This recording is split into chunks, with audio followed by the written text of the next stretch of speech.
अगर आपने कभी टाइम में पीछे जाने के बारे में सोचा है तो बस रात के आसमान की तरफ देख लीजिए। जो स्टार्स टिमटिमाते दिखते हैं वो एक्चुअली दूर के पास्ट की इमेजेस हैं। ये इसलिए है क्योंकि उन स्टार्स, प्लैनेट्स और गैलेक्सीज की सबसे नज़दीकी की लाइट भी अर्थ तक पहुंचने में tens of thousands of years ले सकती है। बेशक यूनिवर्स एक बड़ी जगह है, लेकिन एग्जैक्टली ये कितनी बड़ी है? ह्यूमैनिटी कभी ये मानती थी कि रात का आसमान एक अनइल्यूमिनेटेड स्फीयर था जो अर्थ को तब घेर लेता था जब सन सो रहा होता था। वाइड स्प्रेड डेवलपमेंट से पहले तारे सिंपली सबसे एक्यूरेट कैलेंडर का काम करते थे। जब आप आसमान में देखते हैं तो सूरज और चांद लगभग एक ही साइज के लगते हैं, लेकिन ये एक्चुअली एक कोइंसिडेंस है। इसलिए क्योंकि सूरज चांद से 400 गुना बड़ा भी है और 400 गुना दूर भी। भले ही ये क्लोज लगता है, हमारे और चांद के बीच 30 अर्थ जितनी स्पेस है। हाईवे स्पीड पर वहां पहुंचने में आधा साल लगेगा। लेकिन हमारा स्टार सूरज सच में इनॉर्मस है। ये आसमान में छोटा सिर्फ इसलिए दिखता है क्योंकि ये 15 करोड़ किलोमीटर दूर है। हाईवे स्पीड पर सूरज के एक साइड से दूसरी साइड ट्रैवल करने में 2 साल से भी ज्यादा लगेंगे। पृथ्वी की तुलना में सूरज एक मॉन्स्टर है। ये एक मैसिव न्यूक्लियर फ्यूजन रिएक्टर है जिसके पास इतना हाइड्रोजन फ्यूल है कि वो अगले 4 बिलियन साल तक कंटिन्यूअसली बर्न कर सकता है। दूरियां इतनी वास्ट हैं कि यहाँ मेजरमेंट की एक बड़ी यूनिट की जरूरत होती है। इसीलिए एस्ट्रोनॉमर्स लाइट ईयर्स यूज करते हैं। आइंस्टाइन के law of conservation of mass के मुताबिक यूनिवर्स की हाईएस्ट स्पीड लिमिट लाइट की स्पीड है। जैसे जैसे आप लाइट की स्पीड के करीब पहुंचते हैं, एक्सेलरेट करने के लिए रिक्वायर्ड एनर्जी ड्रामेटिकली बढ़ती जाती है। अगर आप एक्चुअली लाइट की स्पीड पर ट्रैवल कर सकते तो आपका मास इतना बढ़ जाता कि वो इफेक्टिवली लिमिटलेस हो जाता और फर्दर एक्सेलरेट करने के लिए इनफाइनाइट अमाउंट ऑफ एनर्जी की जरूरत होती है।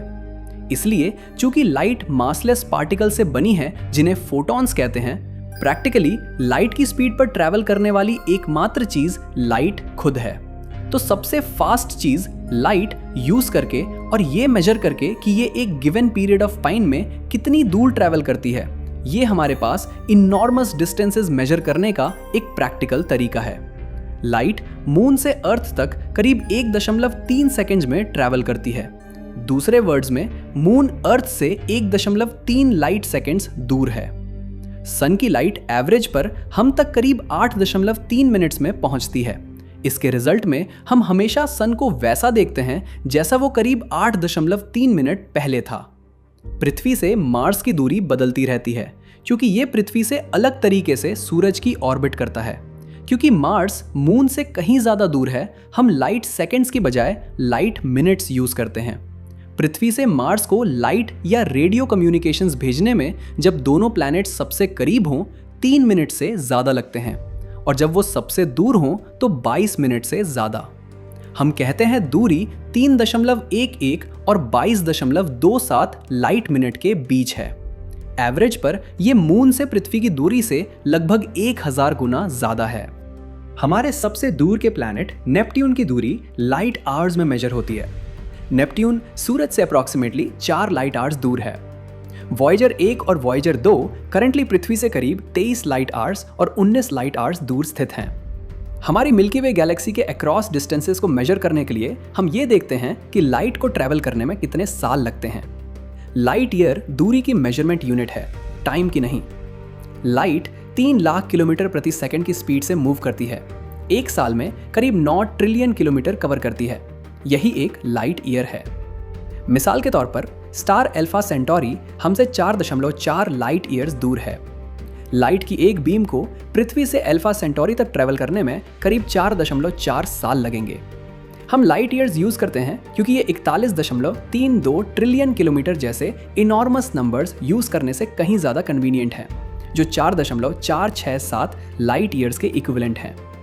हम उस स्टार से वो लाइट देख रहे हैं जो 4 साल से भी पहले निकली थी और अभी हम तक पहुंच रही है। स्पेस और टाइम में और भी दूर हैं गैलेक्सीज। मिल्की वे गैलेक्सी जहां हम रहते हैं उसे एक सिंगल फोटोग्राफ में फुल्ली कैप्चर नहीं किया जा सकता, इसलिए आपने इसे एक्चुअली कभी देखा ही नहीं है। आपने जो देखा है वो आर्टिस्टिक डिपिक्शंस हैं कि हम बिलीव करते हैं ये कैसी दिखती है, या उन दूसरी गैलेक्सीज की इमेजेस जिन्हें हम अपनी जैसा मानते हैं। एज टू एज हमारी गैलेक्सी करीब 1 लाख लाइट ईयर्स में स्पैन करती है।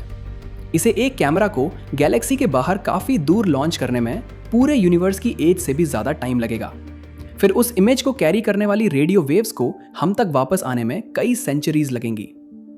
एंड्रोमेडा हमारी क्लोजेस्ट लार्ज नेबरिंग गैलेक्सी रफली 2.5 मिलियन लाइट ईयर्स दूर लोकेटेड है।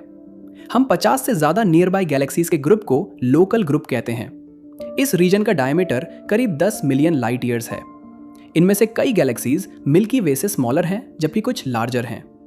इनमें से ज़्यादातर में hundreds of billions of stars भी हैं। मिल्की वे से रफली 60 मिलियन लाइट ईयर्स दूर वर्जियो क्लस्टर गैलेक्सीज का नियरेस्ट लार्ज क्लस्टर है। वर्जियो क्लस्टर की गैलेक्सीज से जो लाइट हम आज देखते हैं, उसने अपनी जर्नी हमारी तरफ करीब उसी वक्त शुरू की जब अर्थ पर डायनासोर्स का युग खत्म हो रहा था।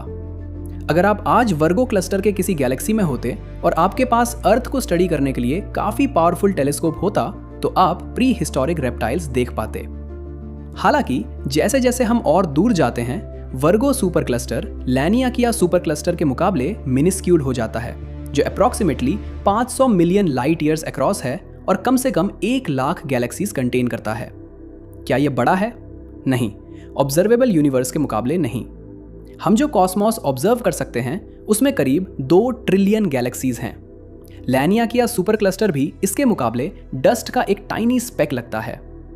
ऑब्जर्वेबल यूनिवर्स के सबसे दूर के पॉइंट की distance approximately 46.5 billion light years है। ये ऑब्वियसली यूनिवर्स की खुद की एज से बड़ा है, जो सिर्फ करीब 13.8 बिलियन साल है। ये कैसे पॉसिबल है?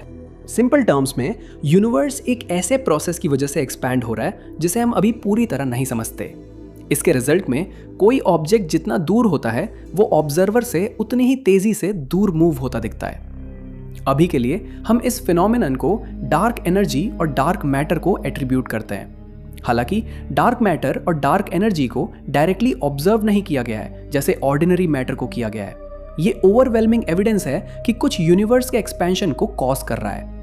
अपने सबसे दूर के रीचेस पर स्पेस खुद इतनी रैपिडली एक्सपैंड होती है कि ये लाइट की उस एक्सपैंडिंग स्पेस को क्रॉस करने की एबिलिटी से एक्सीड करती है। इसका मतलब है कि हमारे ऑब्जर्वेबल यूनिवर्स के एजेस हमसे उसी तेजी से दूर हो रहे हैं जितनी तेजी से उनकी लाइट हम तक पहुंच सकती है। धीरे धीरे ये डिस्टेंट रीजन्स व्यू से डिसअपीयर हो जाते हैं। एक सर्टेन डिस्टेंस से परे लाइट सिंपली कभी अर्थ तक पहुंचने के लिए फास्ट इनफ ट्रैवल नहीं कर सकती।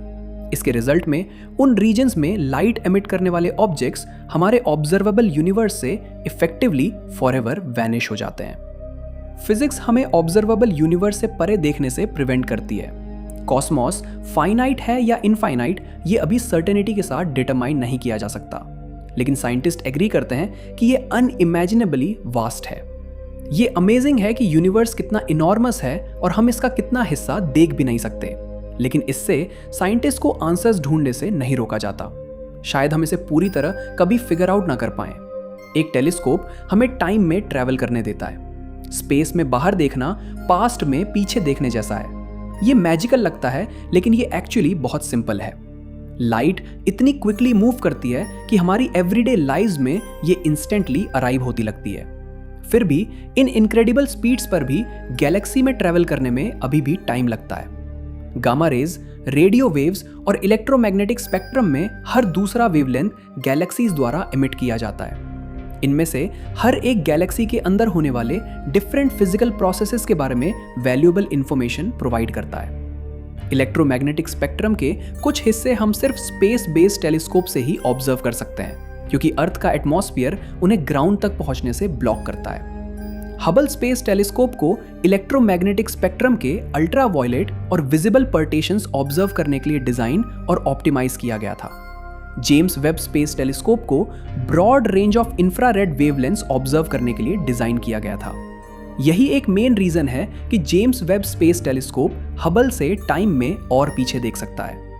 डार्क एनर्जी का influence extremely large cosmological distances पर ज्यादा सिग्निफिकेंट होता जाता है। ये एक्सप्लेन करने में हेल्प करता है कि यूनिवर्स अप्रॉक्सीमेटली 13.8 बिलियन साल ओल्ड होने के बावजूद ऑब्जर्वेबल यूनिवर्स करीब 93 बिलियन लाइट ईयर्स अक्रॉस क्यों है।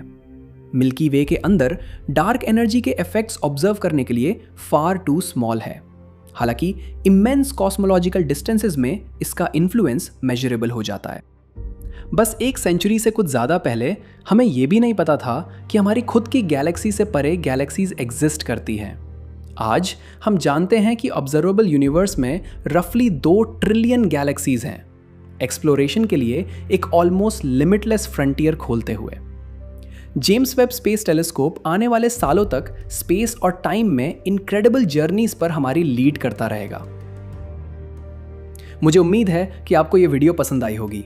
लाइक बटन जरूर दबाएं और नीचे कमेंट्स में अपने थॉट्स जरूर शेयर करें। आपको क्या लगता है, ऑब्जर्वेबल यूनिवर्स से परे क्या है? देखने के लिए शुक्रिया और मिलते हैं अगली वीडियो में।